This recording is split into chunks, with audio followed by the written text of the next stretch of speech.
El día que firmé el divorcio, no sentí tristeza. Sentí un vacío físico, como si me hubieran quitado el aire del pecho.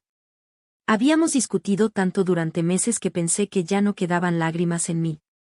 Me equivoqué. No lloré en el juzgado, no lloré frente a nadie. Lloré después, cuando volví a casa y descubrí que esa casa ya no era mía. Él lo había planeado con una frialdad que yo, ingenua, no quise ver. Me dijo que fuera, un momento, a casa de mi hermana para descansar, que él se quedaba arreglando unos papeles. Me fui con una bolsa pequeña, como si regresara al día siguiente. Cuando volví, la cerradura estaba cambiada. En la puerta había una nota corta, sin una sola palabra amable. No era una despedida. Era una orden, no vuelvas. Me quedé de pie con la bolsa colgando de mi mano, mirando la puerta como si fuera la entrada a una vida que alguien había apagado de golpe. Al principio pensé que sería un error, que alguien se había equivocado. Toqué. Nadie respondió. Volví a tocar, más fuerte. Entonces escuché un ruido del otro lado, pasos, una respiración, y luego el silencio. Fue peor que un grito. Fue una confirmación. Esa noche dormí en el sofá de mi hermana. Mi cuñado me dio una manta y una almohada, y yo asentí como una niña obediente. Me dolía todo, la espalda, el cuello, la cabeza, pero lo que más dolía era la vergüenza. A los 50 y tantos, una no espera empezar desde cero. Una cree que ya ganó el derecho a una cama propia, a un armario propio, a una llave propia. Pasaron los días, y lo que parecía una pesadilla se volvió un trámite. Él se quedó con el piso, con el coche, con los ahorros, con los muebles, con la vajilla que yo misma había elegido. Con todo. Yo me quedé con la ropa que tenía en esa bolsa y un cepillo de dientes prestado. Hasta mis fotografías desaparecieron, como si mi vida hubiera sido un error que alguien quería borrar. ¿Cómo lo permitió?, me preguntaban algunas personas con esa voz que finge preocupación pero que en realidad busca un detalle jugoso. Yo respondía lo mínimo. Nadie entiende lo fácil que es perderlo todo cuando confías demasiado y cuando te acostumbraste a callar. Mi matrimonio había sido, durante años, una lista silenciosa de concesiones. Yo cedía, él tomaba. Yo justificaba, él avanzaba. Y cuando quise darme cuenta, ya no quedaba suelo bajo mis pies. Intenté buscar trabajo. Había trabajado de joven, sí, pero luego me dediqué a la casa, a la familia, a sostener una vida que creí compartida. Volver al mercado laboral fue como entrar a una sala donde todos hablan un idioma nuevo. Mandaba currículos, recibía respuestas frías o, peor, no recibía nada. En las entrevistas me miraban con educación y con una pregunta escondida en los ojos, ¿y usted qué puede aportar ahora? Los primeros meses fueron una humillación lenta. Aprendí a calcular cada moneda. Aprendí a agradecer una sopa caliente como si fuera un banquete. Aprendí a no encender la luz si no era necesario. En invierno, me dormía con calcetines y suéter, porque me negaba a hacer una carga. Mi hermana nunca me lo echó en cara, pero yo lo sentía igual. Era mi orgullo el que me golpeaba, cada mañana. Y entonces vino lo peor, el aislamiento. Algunas amistades se alejaron. No por maldad, creo, sino por comodidad. La desgracia ajena incomoda. Te recuerda que la vida puede cambiar en un segundo, y a nadie le gusta mirar ese espejo. Me quedé con pocas personas, y con muchas horas de silencio. Una tarde, después de otra entrevista fallida, caminé sin rumbo. No quería volver a casa de mi hermana con esa expresión que ella ya conocía demasiado bien. Me fui por calles que no frecuentaba.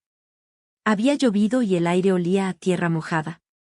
Me detuve frente a un escaparate, mirando vestidos que no podía comprar, como si observarlos fuera un castigo merecido. Y ahí, en medio de la calle, me ocurrió algo que todavía hoy me cuesta explicar. Se me cayó la bolsa. No fue un accidente espectacular, solo un pequeño desliz. Mis papeles se desparramaron en el suelo húmedo, copias, certificados, hojas arrugadas con nombres y fechas. Me agaché rápido, nerviosa, intentando recogerlo todo antes de que alguien lo pisara. Sentí ese calor en la cara, esa vergüenza automática que me acompañaba desde el divorcio, como si yo fuera culpable de mi propia ruina. Déjeme ayudarla, escuché. Una voz tranquila, firme, sin prisa. Levanté la vista y vi a un hombre agachado, recogiendo mis papeles con cuidado, como si fueran valiosos. No era joven. Tampoco era viejo. Tendría mi edad, quizás un poco más.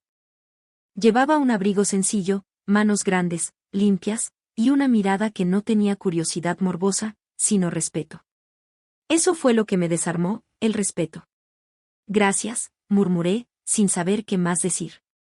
Él me devolvió los papeles ordenados, incluso alisó uno de ellos con la palma de la mano para que no quedara doblado.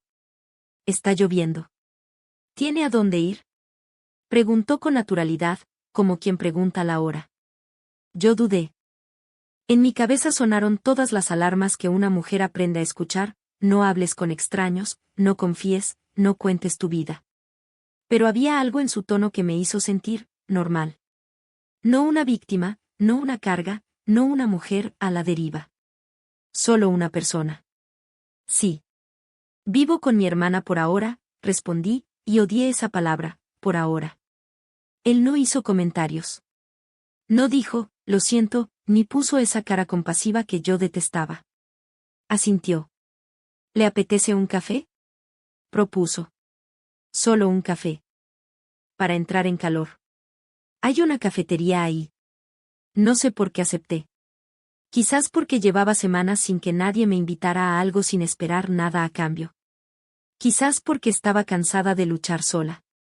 O quizás porque, por primera vez en mucho tiempo, alguien me miró como si yo todavía tuviera dignidad. Entramos a la cafetería. El lugar era pequeño, con olor a pan recién hecho. Nos sentamos junto a la ventana, y yo miré mis manos, esas manos que habían cocinado, limpiado, cuidado, y que ahora temblaban ligeramente.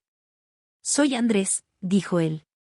Yo dije mi nombre, y sentí algo extraño, al pronunciarlo, como si no hubiera dicho mi nombre en años. Como si me estuviera presentando otra vez al mundo. Hablamos poco al principio. Él no interrogó. Solo contó cosas simples, que había enviudado hacía algunos años, que trabajaba como técnico en una empresa, que caminaba mucho para despejarse. Yo escuchaba con cautela, pero también con alivio. No había drama en su voz. No había intención de impresionar. Solo había vida. Cuando me preguntó por mí, intenté resumirlo todo en una frase, como quien cierra una herida con cinta adhesiva. Me divorcié. Fue complicado. Él no insistió, pero tampoco apartó la mirada. A veces, dijo, la vida te quita todo para que puedas ver lo que de verdad vales. Esa frase me molestó y me conmovió a la vez. Porque yo no quería lecciones. Quería justicia. Quería mi casa, mis cosas, mi historia. Pero también, en lo más profundo, quería que alguien me recordara que yo no era un resto, un fracaso. Nos despedimos sin promesas. Él me acompañó hasta la esquina y se fue, como si esa conversación no hubiera sido algo grande. Pero para mí lo fue. Esa noche, cuando volví al sofá de mi hermana, el vacío no pesaba igual. Había una pequeña luz, ridícula quizás, pero real. Al día siguiente, pensé que no lo volvería a ver. La ciudad es inmensa, y los encuentros así suelen ser una anécdota que se diluye. Pero lo vi otra vez. Y luego otra. No como un plan, sino como una coincidencia que parecía insistir. Una semana después, me lo encontré en el mercado. Me saludó como si fuéramos conocidos de toda la vida. ¿Cómo está hoy?, preguntó. Y esa simple pregunta, ¿cómo está hoy?, me golpeó. Porque nadie me preguntaba por el hoy. Todos hablaban del ¿qué te pasó?, del ¿qué vas a hacer?, del ¿cómo pudiste? Él preguntó por mi día, por mi presente, como si yo todavía tuviera derecho a un presente. Empezamos a hablar más. Caminábamos, tomábamos café, a veces solo compartíamos silencios. Yo no le conté todo de inmediato. Tenía miedo. Miedo de que, si abría mi historia, alguien la usara en mi contra. Miedo de volver a confiar. Miedo de volver a perder. Pero Andrés no empujaba. Y eso, con el tiempo, se volvió una forma de cuidado. Una tarde, mientras caminábamos por un parque, vi a una mujer mayor sentada en un banco, sola, mirando a los niños jugar. Tenía una expresión parecida a la mía, esa mezcla de nostalgia y resignación.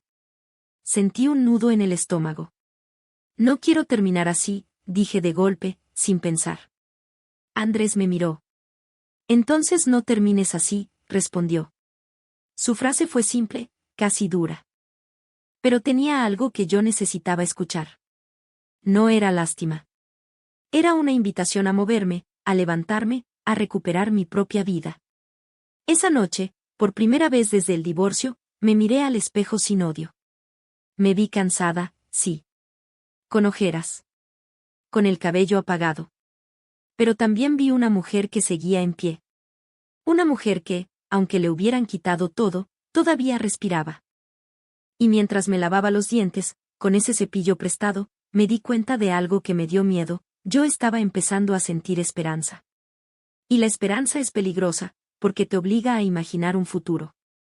No sabía entonces que ese futuro iba a traerme una segunda oportunidad, y también una decisión que pondría a prueba todo lo que yo creía saber sobre el amor, la justicia y el precio de volver a confiar. Cuando, días después, Andrés me hizo una propuesta sencilla, tan sencilla que parecía imposible, yo entendí que la vida no me estaba ofreciendo solo compañía.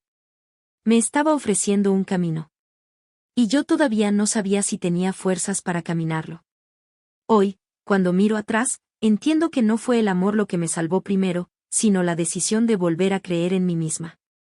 Andrés y yo nos casamos sin grandes celebraciones, sin promesas ruidosas ni planes grandiosos. Fue una boda sencilla, casi silenciosa, pero llena de verdad.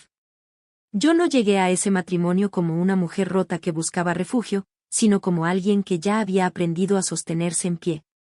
No me devolvió la casa que perdí, ni los muebles, ni los años, pero me devolvió algo más valioso, la sensación de hogar. Un hogar que no estaba en las paredes, sino en la forma en que me miraban, me escuchaban y me respetaban cada día. A veces pienso en mi primer marido y en todo lo que me quitó. Ya no siento rabia.